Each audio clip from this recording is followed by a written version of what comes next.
हीरा रो रही थी। अरसल के सामने हाथ जोड़े बैठी हुई थी। अरसल ने लंबी सांस ली, सोफे पे बैठ गया। हीरा की तरफ देखकर मुस्कुराने लगा। रो ना पागल, उठ, इधर बैठो। पानी का ग्लास दिया हीरा को। पानी पियो, रोना बंद करो। हीरा, मुझे तुमसे कोई शिकवा नहीं है। चलो कोई बात नहीं, खुश रहो। जल्दी से दानिश को उठाया, अस्पताल ले गए। हीरा भी साथ थी। दानिश को होश आया, अरसल से माफी मांगने लगा। अरसल मुस्कुराने लगा। दानिश, परेशान ना हो, मुझे तुमसे कोई शिकवा नहीं। दानिश बेहतर हुआ। हीरा बार बार कह रही थी, अरसल माफ कर दो मुझे, गलती हो गई ना मुझसे, मुझे माफ कर दो। घर पहुंचे, हीरा घर में दाखिल होने लगी। अरसल ने हाथ का इशारा किया। हीरा, रुक जाओ, बाहर है। दानिश, तुम अंदर आ जाओ। हीरा के कमरे में गया, उसका बैग कपड़ों से भरा, दानिश की कार में रखा। हीरा की तरफ देखकर बोला, पागल, बहुत प्यार करता हूं तुमसे।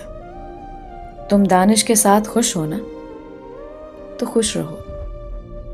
मैं तुमको तलाक देता हूं, तुमको तलाक देता हूं, तुमको तलाक देता हूं।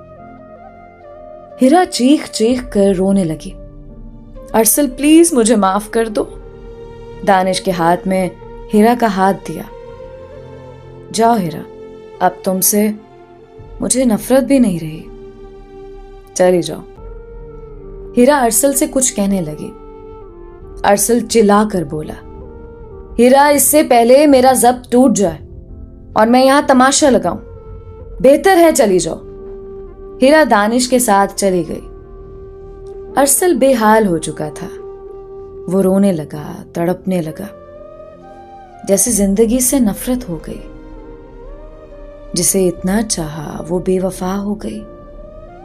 वो हार गया था, अब जीना नहीं चाहता था। खुदकशी करने के लिए वो समंदर की तरफ तेज रफ्तारी से कार चलाने लगा। अरफा की आज मेहंदी थी। अरफा के माँ बाप ने 8 लाख में एक शख्स के साथ रिश्ता कर दिया था। अरफा ने बहुत कहा, मुझे नहीं करनी इससे शादी, पहले ही इसकी 4 शादियां हो चुकी हैं। लेकिन माँ बाप बस अरफा से जान छुड़ाना चाहते थे। अरफा की मेहंदी हुई। जब सब सो गए, रात का 1 बज रहा था। घर से भाग गई। वो तेज कदमों से भागती रही, आंखों में आंसू थे। आज सोच लिया था खुदकशी कर लेगी, अब दर्द नहीं सह सकती। अरफा की उम्र अभी 23 साल थी। बहुत दुख देख लिए थे उसने। वो समंदर के पास पहुंची। बस आज कहानी खत्म कर दूंगी, समंदर में फना हो जाऊंगी। बहुत बेबस थी आज। हाथों में चूड़ियां थीं, मेहंदी लगी हुई थी। चांद की रोशनी में वो समंदर किनारे खड़ी हो गई। थोड़ी दूर कार में बैठा अरसल अचानक अरफा पे नजर पड़ी। हाय, जिंदगी कैसे कहां किसे मिलाती है, कौन से मोड़ पे लाकर खड़ा करती है। अरफा छलांग लगाने लगी। अरसल जल्दी से कार से बाहर निकला, आवाज दी, मैडम, ओ मैडम, रुक जाओ, ओ हेलो मैडम। अरफा ने मुड़कर देखा, कौन आवाज दे रहा है? सामने अरसल खड़ा आवाज दे रहा था। अरफा इग्नोर करके छलांग लगाने लगी। अरसल और करीब आया। मैडम रुक जाएं, बात तो सुने। अरफा चिल्लाकर बोली, क्या है, कौन हो तुम? मैडम आप क्या करने लगी हैं? अरफा चौंक कर बोली, मैं पिकनिक मनाने आई हूं, बस एंजॉय कर रही हूं। अरसल ने देखा हाथों पे मेहंदी लगी हुई, चूड़ियां पहनी हुई थी। अरसल मुस्कुराने लगा, आप घर से भाग कर आई हैं? पसंद की शादी नहीं क्या? अरफा कहने लगी, तुमको क्या मतलब, जाओ यहां से बस। वो कूदने लगी। अरसल बोला, रुक जाए, मरने से पहले कुछ बातें तो कर ले, फिर एक साथ छलांग लगाएंगे। मैं भी मरने आया हूं। अरफा ने उसकी कार की तरफ देखा। तुम क्यों मरना चाहते हो? अरसल मुस्कुराया। बस कोई दुख आपको मजबूर कर गया, कोई मुझको। अरफा रोने लगी। मैं थक गई हूं बस। अरसल जल्दी से आगे बढ़ा। अरफा का हाथ पकड़ लिया। आप इतनी खूबसूरत हैं, फिर भी मरना चाहती हैं? अरफा की आवाज कांपने लगी। मुझे अपनी खूबसूरती से नफरत है, मुझे मरने दो प्लीज। अरसल आहिस्ता से बोला, मैडम प्लीज कुछ देर बातें कर लो, मेरे दिल का दर्द सुन लो, फिर एक साथ मर जाएंगे। अरसल मजबूती से अरफा का हाथ थामे। जिसे बहुत चाहा था ना, उसे अभी तलाक देकर आया हूं। बहुत प्यार करता हूं उससे, उसके बिना अब कोई जिंदगी नहीं। अरफा मुस्कुराने लगी। आप बहुत अजीब हैं, किसी के छोड़ जाने से मरने चले आए हो। अरसल अरफा की आंखों में देखकर कहने लगा, तुम भी तो किसी के लिए ही मरने आई हो ना। अरफा मुस्कुराने लगी।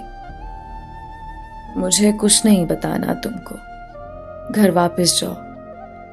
किसी के छोड़ जाने से जिंदगी खत्म नहीं हो जाती। अल्लाह ने तुमको सब कुछ दिया है, फिर भी मरने आए हो। अरसल कहने लगा, आपको भी नहीं मरने दूंगा। बस बताओ क्यों मर रही हो? आपको तो कोई भी अच्छा हमसफर मिल सकता है, फिर क्यों मर रही हैं आप? अरफा बैठ गई, रोने लगी। अरसल कार से पानी की बोतल लाया। पानी पी लें, बताएं क्या हुआ ऐसा जो आप मरने चली आईं? वो अरसल की आंखों में देखकर बोली, माँ बाप मेरे दुश्मन हैं। जानते हो क्यों? जब मैं 6 साल की थी ना, मेरे सगे फूफा जी मेरे जिस्म को हाथ लगाते। मैं छोटी सी थी, वो जब भी हमारे घर आते मुझे गोद में बिठाते, मेरे साथ अजीब हरकतें करते।